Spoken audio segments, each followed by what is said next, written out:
पार्श्वभूमीवर सध्या हजारोंच्या संख्येनं भाविक पंढरपुरात दाखल होत आहेत। भाविकांना प्रसाद म्हणून मंदिर समितीकडून तब्बल 10 लाख बुंदीचे लाडू हे बनवण्यात आलेत। भाविकांची संख्या वाढली तर तेवढाच लाडू प्रसाद बनवण्यासाठी सज्ज असल्याची माहिती मंदिर प्रशासनानं दिली आहे।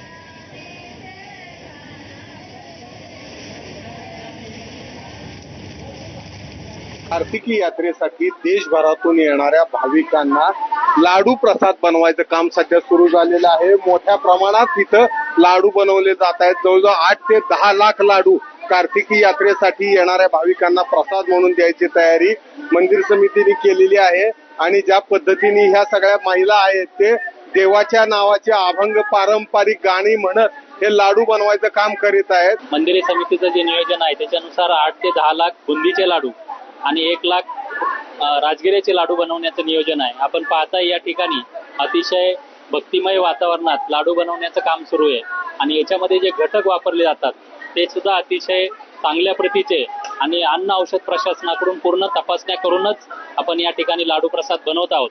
त्यामुळे निश्चितच येणाऱ्या भाविकाला दर्शन घेतल्यानंतर जो पांडुरंगाचा प्रसाद मिळणार आहे त्या रीतीने हे लाडू कागदी पॅकेटमध्ये पॅक करून आता भाविकांसाठी विक्रीला ठेवले जाणार आहेत। आणि ज्या कितीही भाविक आले तरी त्यांना हा लाडू प्रसाद कमी पडणार नाही याची खबरदारी मंदिर समितीने घेतलेली आहे। कॅमेरामन सचिन जाडेसह सुनील दिवाणी एबीपी।